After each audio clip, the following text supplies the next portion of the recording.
Hi friends, so today I'm going to be showing you guys how to not only clean your saddle but also make it super nice, super shiny, and just super healthy. So let's get into it. So before you can even think about starting to clean your leather, what I like to do is just make sure that my stirrups actually are clean. And that's just because if they're not clean, then that can rub up onto your already clean saddle. Okay, so now that that's all done, we can start with using some cleaner. So there is either the balm variety, which looks like this, or there is like the liquid type of cleaner.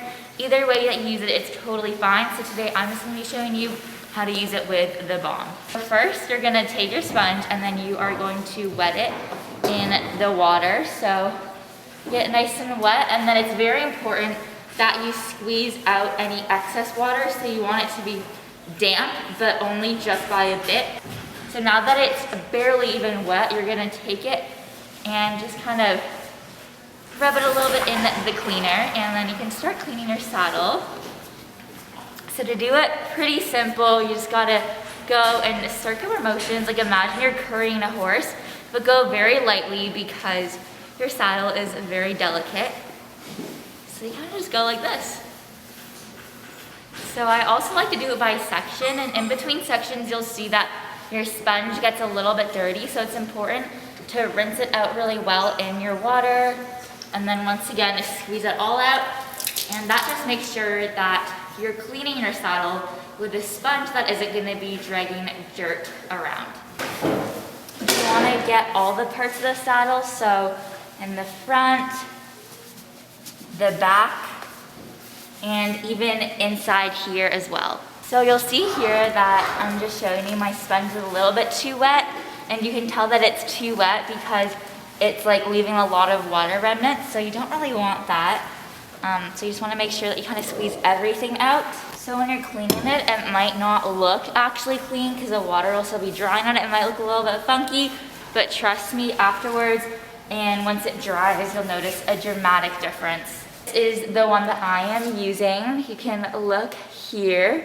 And I love this specific brand just because of a couple different things. So Christian, who is the owner, he actually is a professional in the saddle industry himself. He repairs saddles, he works with saddles, so he's very experienced. And when he made these products, they were made with taking care of saddles in mind. And what I like about this cleaner is that it is actually infused with tea tree oil, which helps prevent mold. And then after your saddle is clean, the next step you're gonna do is apply conditioner to it. You're gonna make sure that it's dry as well first before you do that. So cleaning your saddle is something you should do basically every single day, just because when you're riding, it gets so dirty. So every time that you use it, clean it. But then conditioning, you don't have to do it too often, because what conditioning does is it nourishes the leather, it keeps it soft and supple, but at the same time, you obviously don't want to over soften the saddle as well. So I just like to use my conditioner once a week. This is what the leather balm looks like that I will be using today. And what you're gonna do is you're just gonna dip a sponge in there, and it's a good idea to maybe keep a sponge in with the conditioner just because it gets a little bit sticky.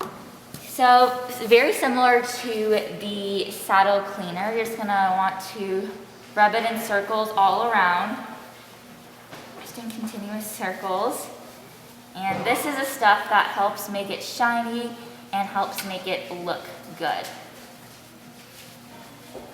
And with the conditioner, you don't need to add any water, at least not this one that I'm using. And you typically don't add water with conditioners.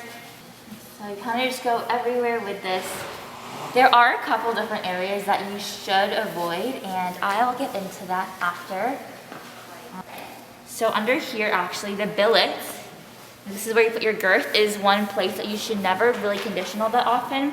And that's just because the conditioner will soften it, and you obviously don't want this to become too stretched out, because that is where you put your girth.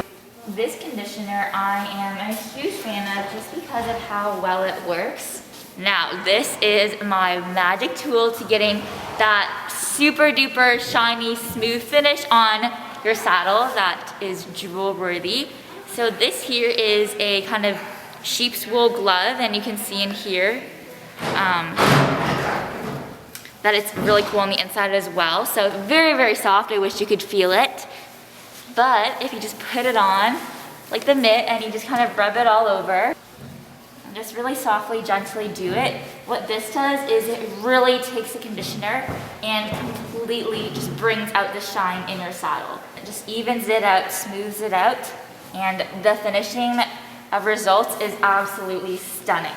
You can also apply the conditioner directly with the mitt, but since I wanted to show like using it with a regular sponge, I just rubbed it over after. And this is the finished product. It looks so good, so shiny, like even better in person.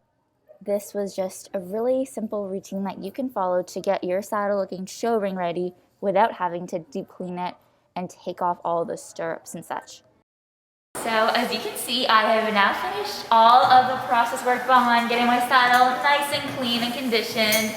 So it went from very dusty and dirty from me jump schooling today to looking literally so show ring ready. It is so shiny, it's sparkly, and it looks so smooth and not thirsty anymore. So now that we have our beautiful saddle all nice and taken care of, we are going to put it away so that it can stay this nice for longer.